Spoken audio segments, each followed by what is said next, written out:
ఈరోజు తెలంగాణ రాష్ట్రం చేసినటువంటి ఈ సర్వే పైన తెలంగాణ రాష్ట్ర ప్రభుత్వం చేసినటువంటి ఈ సిపెక్ సర్వే ఒక చారిత్రాత్మకమైనటువంటి సర్వేగా ఈరోజు దేశంలో నిలబడిపోతా ఉంది. క్యాస్ట్ సర్వే సిపెక్ సర్వే కంటే ముందు, సిపెక్ సర్వే తర్వాత అనేటువంటి అంశం ఈరోజు కేవలం తెలంగాణ రాష్ట్రంలోనే కాదు, దేశవ్యాప్తంగా కూడా దీనిపైన చర్చ జరుగుతా ఉంది. Post caste survey, pre caste survey. మేము ఈ క్యాస్ట్ సర్వే ద్వారా వచ్చినటువంటి అంశాలన్నింటినీ సభలో పెట్టినప్పుడు ఆ రోజు సభలో పాల్గొన్నటువంటి వివిధ రాజకీయ పార్టీల సంబంధించిన శాసనసభ్యులకు కూడా దీని ఆధారంగా 42% రిజర్వేషన్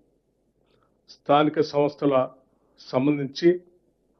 అట్లాగే విద్యా ఉద్యోగ అవకాశాలకు సంబంధించిన దానికి ప్రవేశపెట్టినప్పుడు ఆయా రాజకీయ పార్టీల శాసనసభ్యులు కూడా ఆ రోజు ముందుకు వచ్చి మద్దతు ఇచ్చారు.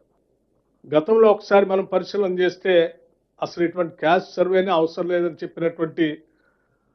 ప్రధానమంత్రి నరేంద్ర మోడీ గారు పార్లమెంట్లో చెప్పిన స్టేట్మెంట్, అటువంటి స్థాయి నుంచి చివరికి తెలంగాణలో చేసినటువంటి ఈ సిపెక్ సర్వే వల్ల దాని అవసరాన్ని గుర్తించి చివరికి కాంగ్రెస్ పార్టీకి సంబంధించిన ఈ కార్యక్రమానికి అసలు నాంది, అట్లాగే డ్రైవ్ చేసినటువంటి వ్యక్తులు శ్రీ రాహుల్ గాంధీ గారి ఆలోచనని చివరికి నరేంద్ర మోడీ గారు కూడా, భారత ప్రభుత్వం కూడా తప్పనిసరి పరిస్థితుల్లో ఒప్పుకొని భవిష్యత్తులో మేము కూడా సెన్సస్ లో భాగంగా కాస్ట్ సర్వేని కూడా ఇంక్లూడ్ చేస్తామని చెప్పి ఇవాళ ఒక నిర్ణయం తీసుకునేంత స్థాయికి తెలంగాణ రాష్ట్ర ప్రభుత్వం తీసుకొచ్చిందని చెప్పడానికి నేను